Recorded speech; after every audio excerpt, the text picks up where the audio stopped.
तो सबसे पहले तो मैं आप लोगों को ना ब्रीफ करना चाहता हूँ कि ये मेरा दूसरा सेशन है। एंटरप्रेन्योरशिप स्किल्स के ऊपर मैं सेशन ले रहा हूँ। आई थिंक काफ़ी सारे लोग यहाँ पे जो जुड़े हैं आज हमारे साथ वो फर्स्ट सेशन में नहीं थे। तो आई थिंक 10 से 15 मिनट मैं जो भी हमने लास्ट टाइम कवर करा था वो मैं फिर से कवर कर लेता हूँ। तो सबसे पहले हमने स्टार्ट करा था कि what does business means to you.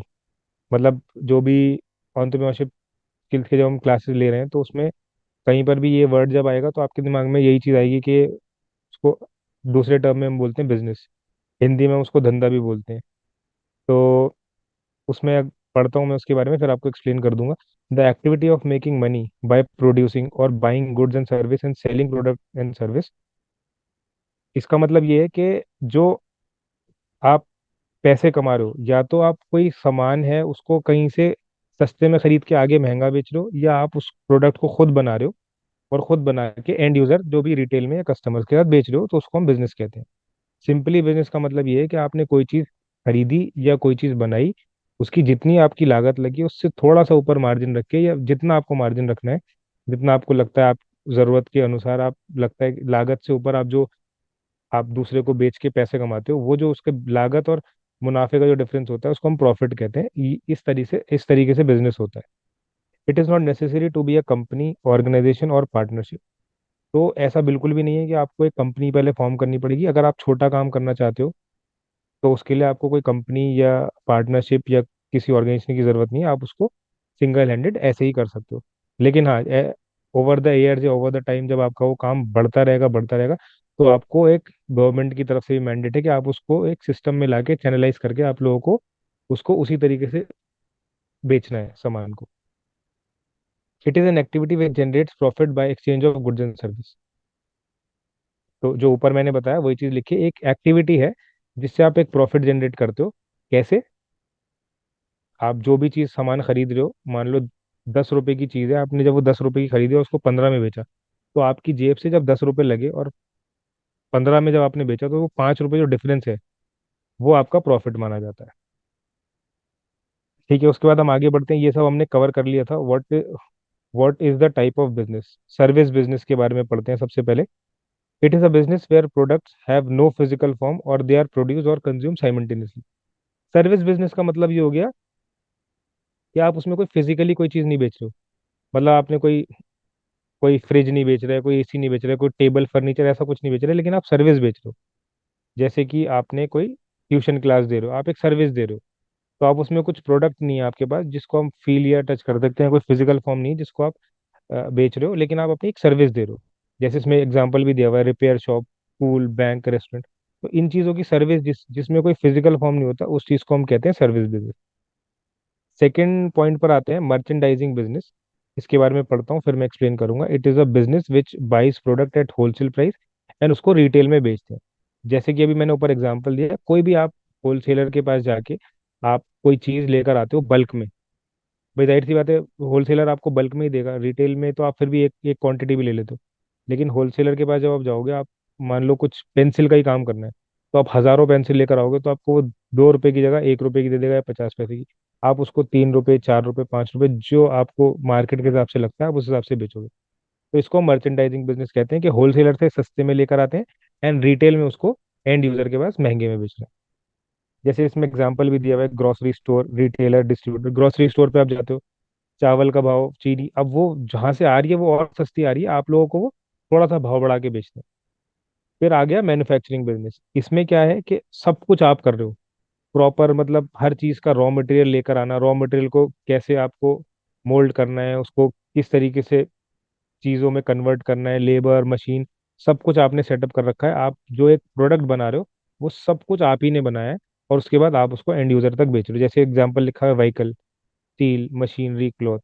उस तरीके का जो मैन्युफैक्चरिंग बिजनेस है, मतलब एंड टू एंड, शुरू से लेके जो उसका एक छोटा सा तिनका लग के जो वो प्रोडक्ट तैयार होगा वो सब आप ही कर रहे हो, उसके बाद आप उसको बेच रहे हो। अब पार्ट टू में जो हमने कवर करा था लास्ट सेशन में वो ये था कि what do you understand by product based business. पढ़ता हूँ मैं इसके बारे में, फिर आप लोगों को एक्सप्लेन कर दूंगा। The product business sells physical tangible product to the customer.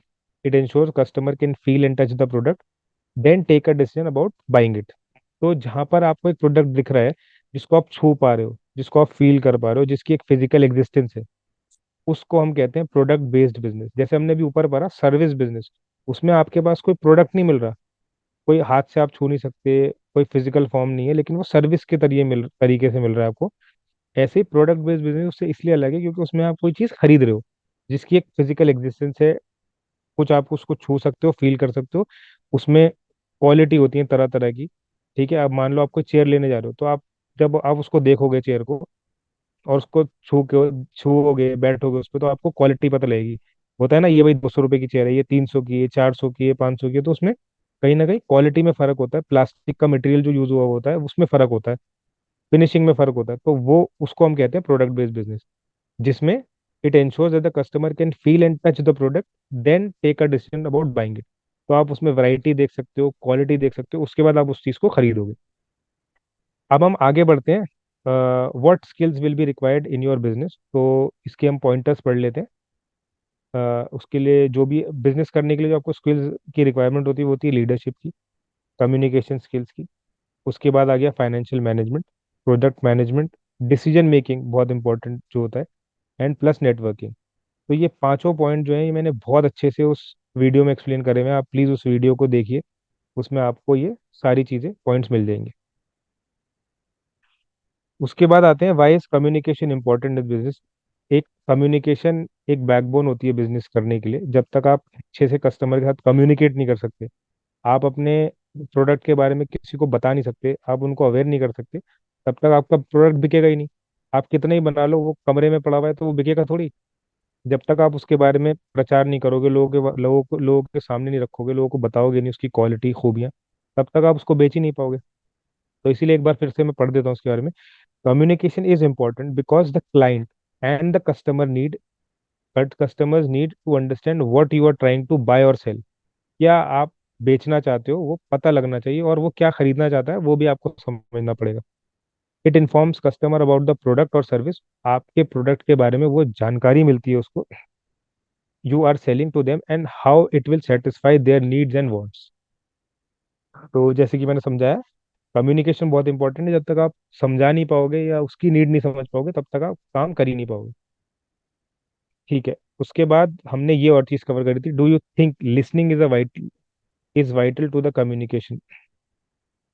तो कम्युनिकेशन में सिर्फ सिर्फ एक तरफा नहीं होती कि आप अपनी प्रोडक्ट के बारे में गुणगान कर रहे हो और बता रहे हो कि क्यों आप लोगों को खरीदना चाहिए, लेकिन उसके साथ साथ आपको कस्टमर की नीड को भी समझना है कि भाई आपको क्या खरीदना है। अगर उनको जो खरीदना है, आप उसके हिसाब से प्रोडक्ट दिखाओ। अगर हम कुछ खरीदने जाते हैं, फॉर एग्जाम्पल कोई भी इलेक्ट्रॉनिक सामान लेने गए, तो कभी कभी सेल्समैन हमसे पूछ लेता है ना कि सर मैंने दिखा दिया, अब आप मुझे अपनी रिक्वायरमेंट तो बताओ कि आपको क्या खरीदना है, आपको किस रेंज की चीज़ चाहिए, क्या क्या चीज़ें उसमें होनी चाहिए। तो वो उसी हिसाब से उस टारगेट आपकी चीज़ को समझ लेता है और फिर आपको चीज़ें दिखाता है। इसीलिए यहाँ लिखा है, listening is very important in the communication. We have to listen to the customers need and wants, and accordingly product is to be aligned with the customer. जब हम उसकी ज़रूरत को समझ लेते हैं, हम उसी हिसाब से फिर उसको प्रोडक्ट बेच सकते हैं। अच्छा, जो लोग सब नए थे यहाँ पे, उन लोग को ये चीज़ समझ आ गई अभी तक? मैंने थोड़ा जल्दी में कवर करा है, हालांकि फर्स्ट सेशन में मैंने इतना ही कवर करा था। तो जो फर्स्ट सेशन में नहीं थे, प्लीज़ उनमें से कुछ लोग अनम्यूट करके बता सकते हैं कि उन्हें जितना मैंने भी बताया वो समझ आया नहीं आया। थोड़ा सा जल्दी था, लेकिन आप इसको डिटेल में बिल्कुल आराम से उस लिंक पे जाएंगे तो आपको पूरा 1 घंटे में ये 2 पेज कवर हुए हुए मिलेंगे। एक बार प्लीज़ जो जो फर्स्ट सेशन ज्वाइन करा है, एक बार प्लीज़ बोल दिए अगर थोड़ा बहुत समझ आ गया हो तो। हाँ जी सर, जो आपने बताया वो तो मतलब समझ में आ गया हमारे। मतलब आपने थोड़ा सामान बेचने के ऊपर बताया ना कि मतलब कैसे बेचना है कस्टमर को भाई, कैसे पहले कस्टमर के बताए हमारे को कस्टमर की भाई उनको क्या चाहिए, कितने रेंज तक जी चाहिए। जी। तो मैं आप लोगों से रिक्वेस्ट करूंगा, अतुल आप भी लाइन पर हो। तो ये जो लिंक मैंने भी आपको भेजा है, ये प्लीज़ आप लोग फर्स्ट सेशन का उन लोगों के साथ चला देना। सबसे ठीक है। रिक्वेस्ट करूंगा, यहाँ पे जितने भी कोऑर्डिनेटर्स बैठे हुए हैं, कहीं से भी बैठे हो, वो प्लीज़ इस उस लिंक को चलाकर सब लोग आप भी देखना और बेनिफिशरीज को भी दिखाना, क्योंकि हमारे पास टाइम लिमिटेशन थी। ठीक है, सो हम स्टार्ट करते हैं। यहाँ से हमें स्टार्ट करना था पार्ट 3 से आज, सेशन 2 ऑफ एंटरप्रेन्योरशिप स्किल्स। तो सबसे पहले जो इसमें लिखा है, आप देखिए क्या लिखा है, who is an entrepreneur, and उसके बारे में जो डेफिनेशन दी हुई है, एक मिनट। हाँ। A person who sets up a business taking on physical risk in the hope of profit, he she will be responsible for his her business। तो entrepreneur की डेफिनेशन जो इसमें लिखी हुई है 1.5 लाइन 2 लाइन के अंदर, वो ये लिखी हुई है, कोई ऐसा इंसान जो बिजनेस सेट कर रहा है। बिजनेस सेट कर रहा है मतलब उसका, वो ये सोच रहा है कि मुझे एक धंधा करना है, कारोबार करना है, टेकिंग अ फाइनेंशियल रिस्क, जिसमें रिस्क है। मतलब वो पैसा जरूर लगा रहा है, क्योंकि आप लोग जितने यहाँ पर अभी मौजूद हो या मैं हूँ, अगर मैं बिजनेस करने की सोचता हूँ और मैं ये सोचता हूँ कि भाई मैं मर्चेंडाइज बिजनेस करूंगा, मैं कोई सामान खरीदता हूँ बाहर से होलसेल में और उसे महंगा करके एंड यूजर को बेचूंगा। मान लो फॉर एग्जांपल मैं कपड़े का काम करना चाहता हूँ, मैं जीन्स बेचना चाहता हूँ। एग्जांपल दे रहा हूँ आप लोगों को। अगर मैं होलसेल मार्केट में जाता हूँ और मैं एक जीन्स लेकर आता हूँ 300 400 500 रुपए की, इस आशा से कि मैं उसको जब अपने मार्केट में, अपनी कम्युनिटी में, अपने आसपास में जब मैं लोगों को बेचूंगा तो उसको मैं 1000 रुपए में बेचूंगा। ठीक है। तो ये मेरी एक माइंडसेट बन गई कि मुझे बिजनेस करना है जिसमें मैं 500 रुपये एक कपड़े पे लगा रहा हूँ, एक प्रोडक्ट पे, और उसमें मैं उसको जब बेचूंगा तो 800 900 1000 रुपए का बेचूंगा। तो जाहिर सी बात है मैं एक जीन्स तो लेकर आऊंगा नहीं, मैं बहुत सारी जीन्स लाऊंगा, तभी लोगों को पता लगेगा हाँ भाई मैं काम कर रहा हूँ। दिखाना भी पड़ता है ना बिजनेस। ये तो है नहीं मैं एक पलंग डाल के एक जीन्स लेके बैठ जाऊंगा। मुझे जीन्स भी 10 तरीके की रखनी पड़ेंगी, उसमें भी 10 तरीके के डिजाइन होंगे, उसमें भी साइज होंगे। कोई 32 वेस्ट की होगी, कोई 30 वेस्ट की होगी, कोई 34 36। तो मुझे वो पूरा एक सेटअप बनाना पड़ेगा। इसीलिए उसमें लिखा है taking on financial risk in the hope of profit. तो अब जब मैं इतनी सारी चीजें करूंगा, एक दुकान भी सेट करूंगा या कुछ कहीं वैसे ही लगाऊंगा, डिस्प्ले करूंगा, जीन्स लेकर आऊंगा, अलग अलग डिजाइन की लेकर आऊंगा, वैरायटी की लेकर आऊंगा, साइजेस की लेकर आऊंगा, तो पैसा तो लगेगा उसमें। अब मैं आशा ही कर सकता हूँ प्रॉफिट की। मान लो मैं ले आया और उसकी सेल नहीं हुई, तो वो मेरे लिए एक रिस्क ही हो गया ना। कि अभी मैं ला जरूर रहा हूँ कि भाई मैं 500 की चीज डबल में बेचूंगा या थोड़ा सा प्रॉफिट रख के बेचूंगा, लेकिन वो बिकी तो नहीं है ना। तो अभी मेरे पास रिस्क है कि अगर आज मैंने मान लो 10,000 रुपये लगाए या 20,000 रुपये लगाए, होप मेरी वही है कि वो डबल हो जाए, 30,000 हो जाए, 40,000 हो जाए।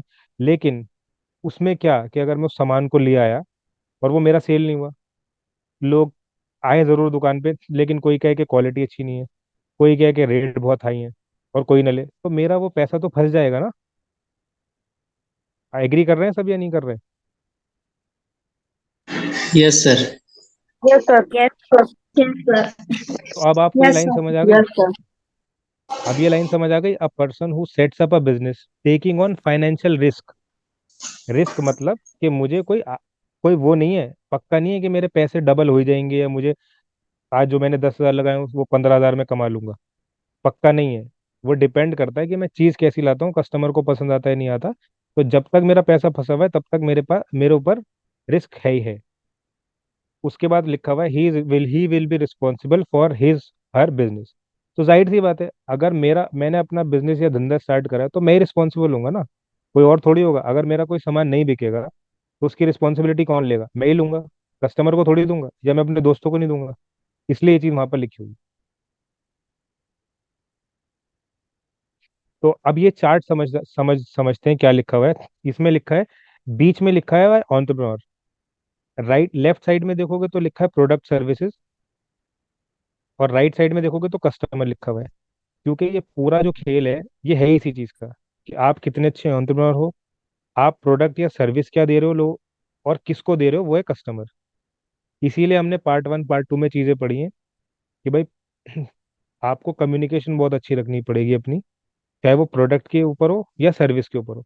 जब तक आपकी कम्युनिकेशन स्ट्रांग नहीं है, चाहे वो सुनने आपको बताने की हो अपने प्रोडक्ट के बारे में या कस्टमर से सुनने के लिए हो कि भाई उनको क्या चीज़ चाहिए, तब तक आप ये चीज़ कर ही नहीं पाओगे। इसीलिए ये देखो, जो लिखा हुआ है आप और बीच में बना हुआ है, उधर प्रोडक्ट सर्विस है और ये कस्टमर है। तो ये एक तरह से ट्रायंगल भी समझ सकते हो आप, कि ये पूरा जो आपका काम है ये इसी पे घूमता है। आपका कस्टमर आएगा ही आएगा अगर आपकी प्रोडक्ट और सर्विस अच्छी है। सबको ये चीज़ समझ आ गई? हम आगे बढ़ सकते हैं। Yes sir. Yes sir. फिर हम पढ़ते हैं what qualities does an entrepreneur should possess, मतलब ऐसी क्या क्वालिटी हमारे अंदर होनी चाहिए कि हम एक सक्सेसफुल एंटरप्रेन्योर बन सकते हैं। तो सबसे पहले हो गया क्रिएटिविटी एंड इनोवेशन। अच्छा, इनोवेशन क्या होता है, कोई बताएगा मुझे? Hello sir. हाँ जी, पूजा भट्ट ही हैं। जी जी जी। नया कुछ करने का विचार। हाँ तो नया वो कुछ। बोलेंगी, उनको बोलो, वो बोलेंगी। सर नया कुछ सीखने का जज्बा, या हम कुछ नया सीखना चाहते हैं, इस टाइप से कुछ। हाँ मतलब चीज, आप अगर कुछ काम कर रहे हो तो ठीक है, आपने सही बोला। मैं थोड़ा सा ऐड कर देता हूँ, क्रिएटिविटी एंड इनोवेशन इसलिए लिखा हुआ है कि क्वालिटी होनी चाहिए आपके अंदर अगर आपको बिजनेस करना है, क्योंकि कभी भी आप कोई बिजनेस करोगे तो उसमें आपको नई नई चीजें करनी पड़ेंगी, हाँ जी सर। चेंजेस लाने पड़ेंगे। कभी कभी कुछ ऑफर आप देखते हो कंपनीज क्या करती हैं, जैसे मान लो कोई फेस्टिव सीजन आ रहा है, तो वो क्या करेंगे, कुछ उसके साथ फ्री देना शुरू कर देंगी, करती है जी। ना। तो उससे क्या होगा कि आप कहीं ना कहीं आदमी ये सोचता है कि चलो ये चीज़ मैं खरीद रही हूँ तो इसके बाद मुझे एक चीज़ और फ्री मिल जाएगी। हाँ जी सर। हाँ कहीं जी। ना कहीं, कहीं ना कहीं अपने बिजनेस के अंदर कुछ इनोवेट करना या कुछ नई प्रोडक्ट लाइन ऐड करना या कुछ सामान बेचना जी। डिमांड के ऊपर भी होता है। जी। मान लो कोई एक, फॉर एग्जांपल, कितनी सारी शॉप्स ऐसी हैं जिस पे आपको कभी भी दिए बिकते हुए नहीं दिखेंगे, लेकिन जैसी दिवाली आएगी तो वो क्या करते हैं, दिए बेचना शुरू कर देते हैं। क्योंकि उनका मोटिव जो है वो बिजनेस है, प्रॉफिट कमाना है, उन्हें ये नहीं देखना कि मैं किस चीज़ पे काम कर रहा हूँ। अब दिवाली का टाइम है, उन्हें पता है 1 महीने में दिए भी रखूंगा तो मेरे दिए भी सेल होंगे जी। दिवाली का टाइम। तो वो उस हिसाब से उसको चेंज करते हैं। सेकंड पॉइंट हम पढ़ते हैं। सेकंड पॉइंट में लिखा है सेल्फ स्टार्टर और ओपन माइंडेड। तो सेल्फ स्टार्टर का क्या मतलब हो गया कि एक अंदर से जील होनी चाहिए इस काम को करने के लिए, कि हाँ भाई मैं कर सकता हूँ। ठीक है, नेगेटिविटी कम होनी चाहिए, पॉजिटिव। देखो रिस्क इसमें इन्वॉल्व रहती है, आपको पता है कि हाँ, आपका पैसा डूब भी सकता है अगर चीज़ें नहीं बिकी तो। लेकिन आपको आपके अंदर एक जील होनी चाहिए और आप पॉजिटिव रहना चाहिए कि हाँ जो भी मैं कर रहा हूँ बिल्कुल वो 100% एक पॉजिटिव रिजल्ट लेकर आएगा। एंड ओपन माइंडेड होना चाहिए। साथ में थर्ड पॉइंट हम डिस्कस करते हैं वो है सेल्फ कॉन्फिडेंस एंड मोटिवेशन। तो थोड़ा थोड़ा इंटरलिंक कर सकते हैं सेकंड और थर्ड पॉइंट को। सेल्फ कॉन्फिडेंस भी वही है कि अपने अंदर एक विश्वास होना चाहिए कि हाँ जो मैं कर रहा हूँ सही कर रहा हूँ, ज़्यादा दूसरों की इन्फ्लुएंस में नहीं आना चाहिए। हाँ अगर कोई आपको नॉलेज दे रहा है, दूसरा एक्सटर्नल फोर्स या आपका कोई दोस्त है जो अच्छी इन्फॉर्मेशन आपको दे रहे हैं, आपके कोई भी एक्सपर्ट है जो आपको एक इन्फॉर्मेशन दे रहा है, आपको नॉलेज दे रहा है कि हाँ भाई उस चीज़ को आप कैसे बढ़ा सकते हो, तो उसको बिल्कुल नहीं। लेकिन अगर आपको कोई डिस्करेज कर रहा है तो आपको उन नेगेटिव चीज़ों को दूर रखना चाहिए अपने आप को उन चीज़ों से, और अपने काम पे फोकस करना चाहिए। तो इसीलिए सेल्फ कॉन्फिडेंस बहुत ज़रूरी है, मोटिवेशन बहुत ज़रूरी है। फिर आ गया self discipline and passionate about business. अब सेल्फ डिसिप्लिन क्या है कि आप, बिजनेस है, एक जॉब है, जॉब तो आपको टाइम है कि हाँ भाई इतने टाइम से इतने टाइम करना है। अब आप अगर बिजनेस की बात करो तो बिजनेस में कोई टाइम नहीं होता, पहली बात तो ये है, कोई छुट्टी नहीं होती। लेकिन अगर आप उसको बिल्कुल कैजुअली लोगे, कि पता लगा, एग्जाम्पल एक शॉप का ही ले लेता हूँ, कि आपको शॉप खोली हुई है आप, लेकिन उसका एक टाइम बनाना पड़ेगा। ये नहीं कि आप 2 2 3 3 बजे उठ के जा रहे हो, थोड़ी देर दुकान खोल रहे हो। दुकान, अगर आप एक शॉप ओन कर रहे हो, शॉप चला रहे हो, तो आपको फिर उस चीज़ को बहुत कंसिस्टेंसी के साथ और पंक्चुअलिटी के साथ उसको चलानी है। जो टाइम है उस टाइम पर जाना है, उस टाइम पे। और अगर एक्सटेंड करना है तो एक्सटेंड कर सकते हो, लेकिन ये नहीं कि फुली लेट रही है, तो कस्टमर टूटेगा ही आपका। अगर कोई कस्टमर आया, दुकान बंद देखी, शॉप बंद देखी, तो वो अगली बार आएगा ही नहीं। उसके बाद आपका आ गया persistence and प्रिजर्वेंस and risk taker and communication. ये चीज़ें हमने ऊपर सारी डिस्कस करी हुई हैं। उसके बाद आप जो हेडिंग देख रहे हो वो लिखा है what do you mean by a manager. तो कोई है जो मैनेजर की डेफिनेशन बता सकता है मुझे भी यहाँ पर? आप लोग अनम्यूट करके बताइए क्या है, क्या आपके मतलब आप क्या सोचते हो कि मैनेजर की क्या डेफिनेशन होनी चाहिए?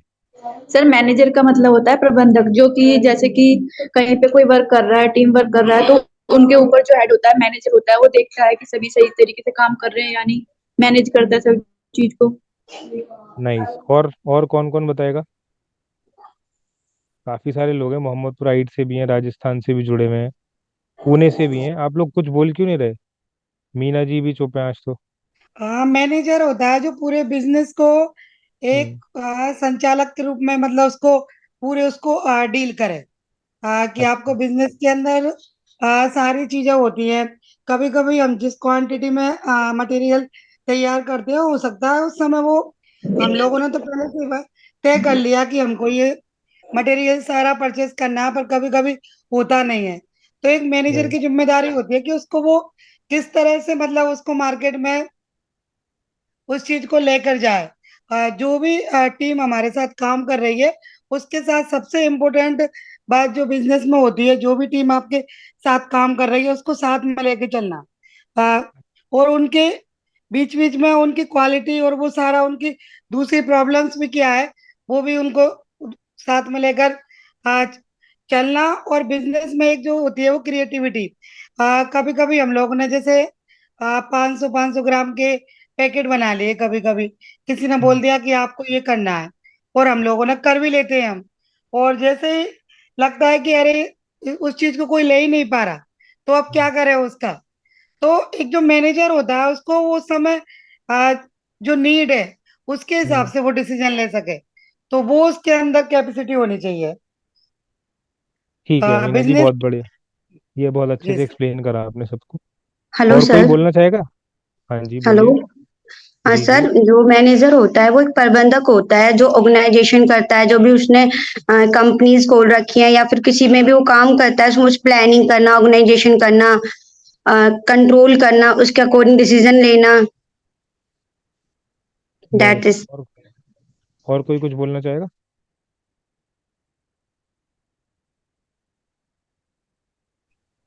Hello sir.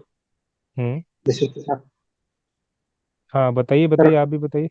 हमारे अपनी जो पीपीटी है इसमें जो डेफिनेशन बताई गई है, वही हाँ। डेफिनेशन मुझे अच्छी लगती है, क्योंकि इसमें ऐसा लिखाया गया है कि a person who is responsible for controlling hmm. Administration administrating और ऑर्गेनाइजेशन और ग्रुप। मतलब ऐसा कोई व्यक्ति होता है जो जो उस ऑर्गेनाइजेशन को कंट्रोल करता है और उसके साथ ही एडमिनिस्ट्रेट भी करता है। इसका मतलब है कि वो जब भी कोई बिजनेस स्टार्ट करेंगे तो वो पहले जो आसपास के जो रिसोर्सेस है उसके हिसाब से ही वो जो प्रोडक्शन होगा वो डिसाइड करेगा। इसलिए उस जो ऑर्गेनाइजेशन को जो प्रोडक्शन हम कर रहे हैं उसके लिए जो फाइनेंशियल नीड्स लगेगी उस वो भी वो मैनेजर ही देखेगा, और उसके हिसाब से ही वो मार्केट भी देखेगा। इसलिए मैनेजर को सभी चीजों के लिए रिस्पॉन्सिबल बनाया गया है, जो बिजनेस ऑर्गेनाइजेशन को कंट्रोल करता है और एडमिनिस्ट्रेशन भी करता है। हम्म। ठीक है, तो हम इसकी डेफिनेशन पढ़ते हैं। आई थिंक सब सबने इसमें पार्टिसिपेट करा इसकी डेफिनेशन बोलने में। अब मैं पढ़ता हूँ उसके बारे में, फिर हम थोड़ा सा और इसके बारे में पढ़ेंगे। A person responsible for controlling और एडमिनिस्ट्रिंग एन ऑर्गेनाइजेशन और group of staff, he she, कोई भी मेल या फीमेल हो सकता है, ensures that resources, finances and human human resources are obtained and allocated in time. He should have qualities like reliability, integrity, completing tasks, set goals for the team, and ability to lead. तो I think काफ़ी easy language में इसको explain करा गया है, बहुत अच्छे से एक्सप्लेन करा गया है। तो मैं लाइन बाय लाइन पढ़ता हूँ। अ पर्सन रिस्पॉन्सिबल फॉर कंट्रोलिंग और एडमिनिस्ट्रिंग एन ऑर्गेनाइजेशन और अ ग्रुप ऑफ स्टाफ। एक पर्सन, मैनेजर वो होता है, कोई भी एक जो कि एक ऑर्गेनाइजेशन को या उसको एक टीम दी हुई है जिसको वो कंट्रोल करता है, मैनेज करता है कि वो कैसे फंक्शन करेंगे, कैसे वर्क करेंगे, और अल्टीमेट गोल क्या है, जो ऑर्गेनाइजेशन के गोल्स हैं, टास्क है, उन चीज़ों को अचीव करना है। तो ये एक ओवरऑल रिस्पॉन्सिबिलिटी होती है। उसमें जो जो चीज़ें आ रही हैं, किस तरीके से भाई कोई गोल सेट होगा, उस पर काम करना है मैनेजर को, उसके पास एक प्रॉपर टीम है, तो चैलेंजेस भी आते हैं। तो उन चैलेंजेस को कैसे फेस करना है पूरी टीम के साथ मिलके, उसको कैसे डिफेंड करना है एंड अपने टारगेट्स तक पहुंचना है, जो भी हर्डल्स आएंगे, जो भी चैलेंज आएंगे, उस सबको फेस करते हुए हमें अल्टीमेटली उस गोल को अचीव करना है। वो कैसे करना है, वो एक मैनेजर, जो एक इंसान होता है जिसको मैनेजर बोलते हैं, उसके अंदर वो स्किल होती है। एंड जो भी पूरी टीम होती है उसका वो हेड होता है, उसको हेड करता है किस तरीके से, किस ह्यूमन रिसोर्स को, किस टीम मेंबर को क्या टास्क बांटने, वो उनकी स्किल के अकॉर्डिंग उनको टास्क बांटता है, ताकि हम अल्टीमेटली जो ऑर्गेनाइजेशन का गोल है या इनको एक टारगेट दिया गया है उसको वो अचीव कर सके। सो फर्स्ट लाइन इजी थी, a person responsible for controlling and administering an organization और a group of staff. Second में बोल रहा है he she, male female, ensures that resources, जो भी रिसोर्स उनके पास हैं या फाइनेंसेस हैं money related, and human resource are obtained and allocated on time. यही मैंने बताया था कि जो एक मैनेजर है या टीम लीड है जिसके पास एक ग्रुप ऑफ टीम दी हुई है, वो उनका किस तरीके से यूटिलाइजेशन करता है, वो भी एक बहुत इंपॉर्टेंट फैक्टर होता है एक ऑर्गेनाइजेशन के गोल्स को अचीव करने में। जाहिर सी बात है, मान लो एक टीम है, फॉर एग्जांपल आप में से कोई है जिसके पास एक पूरी टीम है। अब अगर उसके पास एक टीम है तो आप वो उसको वही टास्क दोगे ना जिसमें वो माहिर है, जो वो कर सकता है। अगर आप जिसमें वो माहिर नहीं है या जो उसकी स्किल नहीं है, उसकी स्किल सेट के अलावा कोई चीज़ दे दोगे तो वो कर ही नहीं पाएगा। तो इसीलिए मैनेजर का वहाँ रोल जो है वो बहुत इंपॉर्टेंट होता है, कि वो टीम मेंबर में सबसे डिस्कस करके बात करके उसको उनकी स्किल सेट को समझ के उस हिसाब से उनको काम बांटे, ताकि कोई भी प्रॉब्लम ना आए। He should have qualities like reliability, ठीक है, काफ़ी अच्छी परफॉर्मेंस होनी चाहिए, इंटीग्रिटी, ऑनेस्ट एंड मॉरल। उसके बाद कंप्लीटिंग टास्क, टास्क कंप्लीट करने का प्रेशर जो होता है वो ऑब्वियसली होता ही है, सब पे ही होता है वो। तो वो करेंगे तो टीम मेंबर्स, तो उसको एक तरीका आना चाहिए कि किस तरीके से वो टास्क टीम मेंबर से कंप्लीट करा सकते हैं। And set goals for the team, कि किस तरीके से हम किस चीज़ को कैसे अचीव कर सकते हैं। And ability to lead obviously, ये पूरी डेफिनेशन है मैनेजर की। अब इसके बाद हम आगे चलते हैं। आई थिंक काफ़ी सभी लोगों को ऑलरेडी ये चीज़ पता थी। तो हम बढ़ते हैं part 4 of our entrepreneurship skills के जो इसमें हम पढ़ते हैं why do we need planning at the initial stage. अब ये बहुत इंपॉर्टेंट चीज़ होती है अगर हम कुछ भी स्टार्ट करना चाहते हैं या कुछ भी काम करते हैं बिजनेस से रिलेटेड, या कोई इवेंट करना है या कुछ भी करना है, तो उसकी प्लानिंग बहुत ज़रूरी है। मान लो अगर कोई कोई कोई चीज़ हमें करानी है, कुछ सेटअप करना है या कुछ नया खोलना है, तो अगर वो आज खोलना है तो वो सडनली तो कोई चीज़ नहीं खुल जाती ना, या कोई चीज़ बन जाती। आप सबसे पहले उसकी प्लानिंग करना शुरू करते हो। आप जब तक उसकी प्लानिंग नहीं कर लोगे, ठीक है, थोड़ा बहुत बाई ऊपर नीचे हो जाता है, हाँ आपने एक प्लानिंग करी है, लेकिन आप चलते उसी पाथ के अकॉर्डिंग हो जो आपने प्लानिंग में डिसाइड करा हुआ होता है। तो इसके बारे में एक बार पढ़ लेते हैं। तो planning is the most vital part of any business, it is required because of the uncertain and constantly changing business environment. अब planning is the most vital part of business, मतलब बहुत ही इंपॉर्टेंट पार्ट होता है, क्योंकि हमें कोई भी चीज़ करनी है, अगर हम उसको गाइडलाइन कर दें बिजनेस से भी, तो हमें कोई भी काम करना है तो उसके लिए हमारे लिए प्लानिंग बहुत ही इंपॉर्टेंट पार्ट होता है। क्योंकि जब हम प्लानिंग कर लेते हैं तो हमें एक डायरेक्शन, एक पाथ मिल जाता है कि हमें किधर जाना है, कैसे करना है, किस चीज़ों को कब कब करना है, एक आइडिया मिल जाता है। ठीक है, थोड़ी बहुत वेरिएशन ज़रूर आ जाती हैं चीज़ों में, लेकिन एटलीस्ट हमें गाइडेंस मिल जाती है कि हमें गाइडेंस मिल जाती है हमें कि हमें चलना किस तरीके से, हम उसको अचीव करने के लिए। It is required because of of uncertain and constantly changing business environment. तो ऑब्वियस सी बात है कि हम एक बिजनेस की जो फील्ड है या एनवायरनमेंट कह लें, वो कॉन्स्टेंटली चेंजिंग है। अगर आप अपने आप को चेंज नहीं करते, जैसे इनोवेशन नहीं लेकर आते, तो आप लोग बिजनेस में भी पीछे रह जाओगे। क्योंकि आज आप देख रहे हो क्या क्या चीज़ें मार्केट में आ गई हैं। अगर एक प्रोडक्ट है उसकी कम से कम 10 क्वालिटी नहीं, 1000 तरीके की वैरायटी आ गई है, उसमें भी 10 तरीके की क्वालिटी आ गई है। तो इसलिए आपको हर चीज़ के लिए तैयार रहना पड़ेगा, और तैयार रहने के लिए आपको साथ में उसको अडॉप्ट भी करना आना चाहिए तुरंत जैसे ही वो चेंज हो रहा है। It helps to make optimum utilization of all the available resources and reduce wastage of valuable resources which lead to increased efficiency of the process। एक एग्जांपल ले लेते हैं, बिजनेस से रिलेटेड ले लो या काम से रिलेटेड ले लो, कुछ भी ले सकते हैं। मान लो आपको एक पर्टिकुलर अपने शॉप से कहीं पे सामान लेने के लिए जाना है, डिस्टेंस होगा कम से कम 10-15 किलोमीटर का। अब अगर आप एक प्लानिंग कर लो कि हाँ भाई, और सोच लो कि हाँ भाई मुझे यहाँ से यहाँ तक जाना है बिजनेस के सिलसिले में कुछ काम से, और इस रूट के अंदर जो जो चीज़ें पड़ेंगी वो सब मुझे एक साथ ही एक ही दिन में चीज़ें कवर करनी है। और एक तरफ है आपने प्लानिंग नहीं करी, आपने सोचा नहीं कि मुझे, ऐसे ही आप चले गए, एक सामान लिया है, अगले दिन आपको याद आया अरे यार मुझे तो ये भी लेकर आना था, फिर आप उधर जा रहे हो। तो उससे क्या फर्क पड़ा, एक चीज़ पता लगी आपको कि ट्रांसपोर्टेशन कॉस्ट आपकी बढ़ गई। बड़ी नहीं बड़ी, आप एक, जब एक रूट पे जा रहे हो, मान लो 15-20 किलोमीटर आप जा रहे हो, और एक ही बार वो सामान सारा लेकर आओगे, तो आपकी कॉस्ट वो 4-5 सामान लाने में एक ही बार लगेगी। और अगर आप प्लानिंग नहीं करोगे तो आप वो बार बार जब जाओगे तो आपकी कॉस्ट हर हर आइटम ले जाने में, हर चीज लेके आने में आपको बार बार उतनी कॉस्ट लग रही है। तो इसीलिए यहाँ पर लिखा है कि it helps to make optimum utilization of all the available resource and reduce wastage of valuable resource. क्यों? क्योंकि भाई ट्रैवल कॉस्ट भी तो इंक्लूड होगी ना। जब आप बार बार जाओगे, तेल फूकोगे, लेबर लगाओगे, तो वो आपकी प्रोडक्ट की कॉस्ट बढ़ा देगा। मान लो कोई चीज़ आपको 10 रुपए की पड़ रही है, आप उसको, उसके लिए रॉ मटेरियल लेने के लिए आप 4 बार जाओगे, तो लेबर भी लगाओगे, तो आपका तेल तो फूक ही रहा है, प्लस एक एक लेबर भी हायर कर रहे हो जिसको आप पैसे दोगे। तो वो वैल्यूएबल रिसोर्स, उसमें आप वो पैसे बचा सकते थे जो एक ही बारी में आ रहा है वो 3 बारी में आएगा, तो प्रॉब्लम तो आएगी ही ना, कॉस्ट बढ़ेगी अपने आप, which lead to increase efficiency of the process.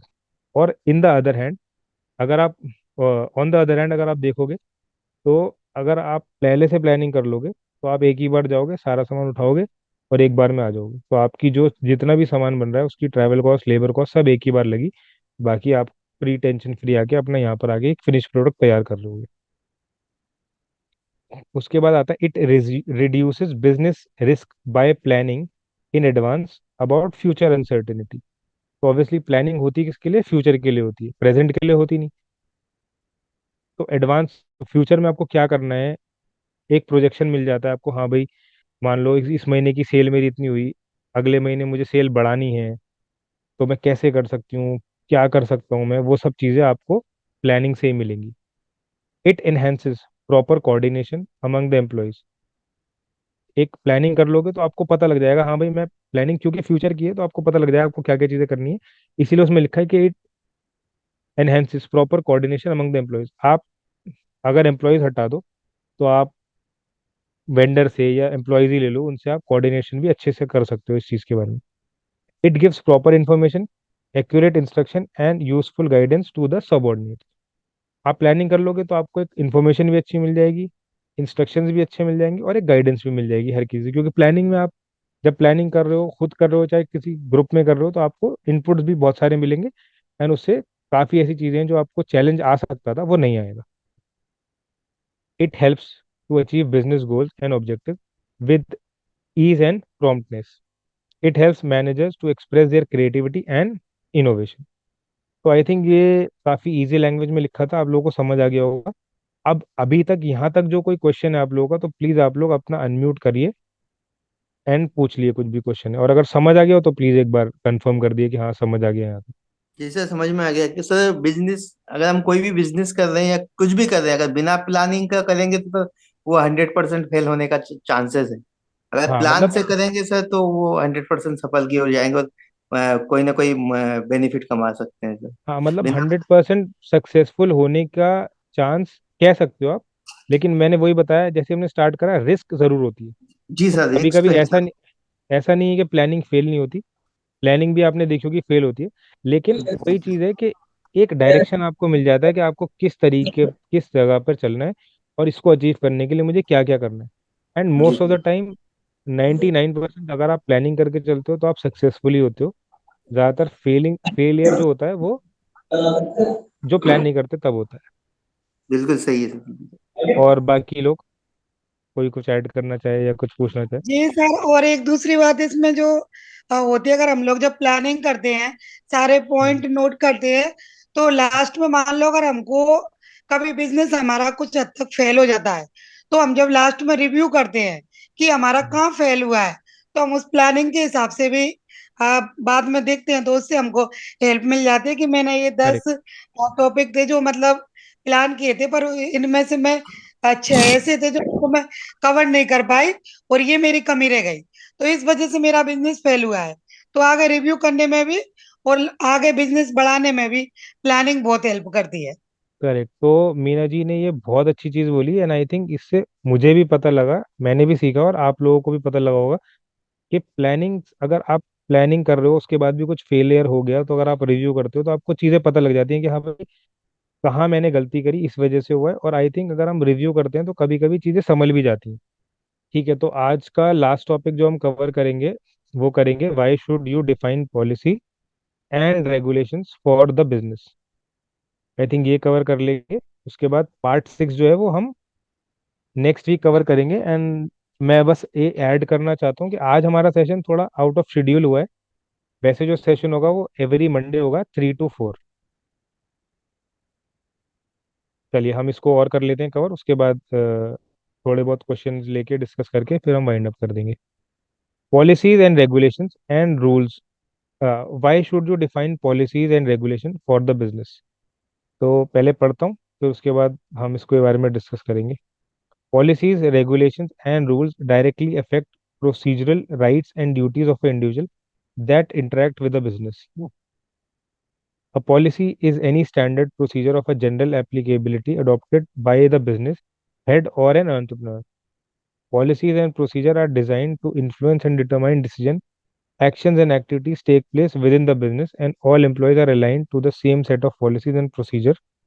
Procedures are required to express policy in the day-to-day operations of the business. ठीक है, तो हम उसको स्टार्ट करते हैं, वन वन लाइन हम लेंगे और उसको अभी कवर करते हैं, एक्सप्लेन करते हैं। तो policies and regulations and rules directly affect the procedural rights and duties of individual that interact with the business. तो इससे इससे क्या समझ आ रहा है आप लोगों को, कुछ आया या मैं बताऊं आप लोगों को इसके बारे में।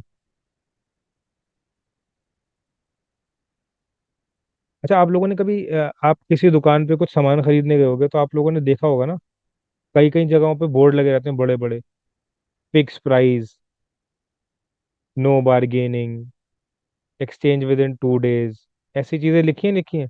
Goods one sold will not be return. कहीं कहीं तो ये भी लिखा रहता है, goods one sold will not be return nor exchange. ये चीजें देखी है नहीं देखी हैं आप लोगों ने। यस जी सर। सर। तो ये क्यों लगाते हैं लोग? Yes sir. ये लोग, ये इनके सेट ऑफ अपने रूल्स एंड रेगुलेशंस हैं कि भाई हमारा जो सामान है, अगर आपने एक बार ले लिया तो हम वापस नहीं लेंगे। आपके पास पूरी राइट है, आप जो हमारी दुकान पे आओ उसको पूरी ठोक बजा के चेक करो, लेकिन दुकान से निकलने के बाद, बिल देने के बाद और आपने हमें पैसे देने के बाद हमारी कोई वो नहीं है, जिम्मेदारी नहीं है। और कुछ दुकानों पे आप देखते हो क्या लगा रहता है कि हाँ भाई बड़ा बड़ा बोर्ड लगा है कि आप लेके जा रहे हो तो 2 दिन के अंदर अंदर अगर आप सामान लिया है तो हम आपको एक्सचेंज कर देंगे, वापस नहीं करेंगे, पैसे नहीं देंगे, लेकिन आपको एक्सचेंज करके दे देंगे, लेकिन वो भी 2 दिन के अंदर। अदरवाइज हम वो भी नहीं करेंगे। कुछ कुछ जगहों पे आप देखते हो लिखा रहता है कि भाई इस दुकान पे कृपया क्या होता है वो, कृपया बार्गेनिंग करके शर्मिंदा ना करें, कृपया मोल भाव करके शर्मिंदा ना करें। वो इनडायरेक्टली ये है कि भाई कोई मेरे से बार्गेनिंग मत करो, जो हमारे प्राइस है। क्या मांग कर शर्मिंदा ना करें। हाँ जो भी है वो है, होता है, ऐसी कुछ होता है, तो वो उनके सेट ऑफ रूल्स, हर किसी ने अपने अपने हिसाब से अपनी चीजें बना रखी होती हैं। तो ये उनके बिजनेस को डिफाइन करता है कि हाँ भाई ठीक है, इन्होंने अपने ये चीजें कर रखी हैं। तो वो हर जगह अलग अलग चीजें मिलती हैं हमें भी। आगे बढ़ते हैं। A policy is an standard procedure of a general applicability adopted by a business head और एंटरप्रेन्योर। ये भी वही बता रहा है कि हर जगह का अपना अपना रूल है। किसी ने कुछ लगा रखा है, किसी ने कुछ लगा रखा है। कोई कहता है कि कोई बात नहीं, बेफिक्र होके लेके जाओ, आपको कोई प्रॉब्लम हो आप हमसे एक्सचेंज कर लेना, फिर समझना है फिर एक्सचेंज कर लेना। सबकी अपनी अपनी वो रहती है।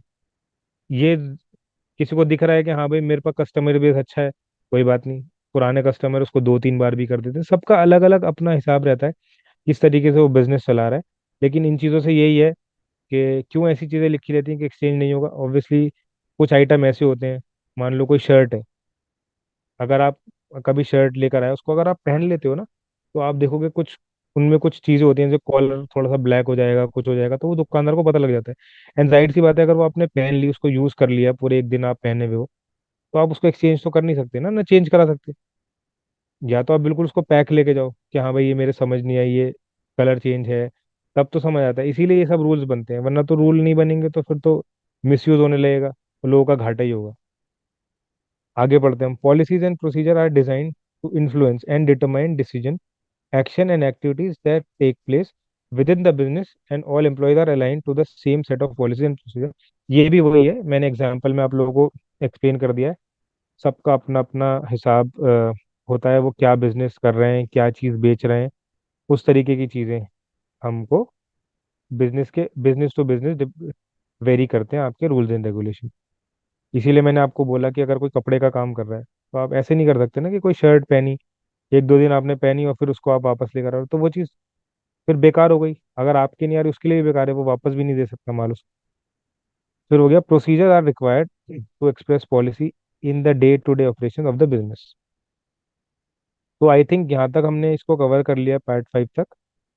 और जिन लोगों के ये समझ आ गया, बहुत अच्छी बात है। कहीं पर अगर नेटवर्क के इशू आ रहे हैं तो आप लोग अभी एक दो दिन में आपको उसका इस सेशन 2 का भी हम लिंक दे देंगे, मैं सर्कुलेट कर दूंगा, आप लोग वो देखें। एंड सेशन 1 प्लस सेशन 2 ये आप लोगों को अपने अपने सेंटर पे जितने बेनिफिशियरीज आ रहे हैं उनके साथ टाइम निकाल के ये दिखाना भी है।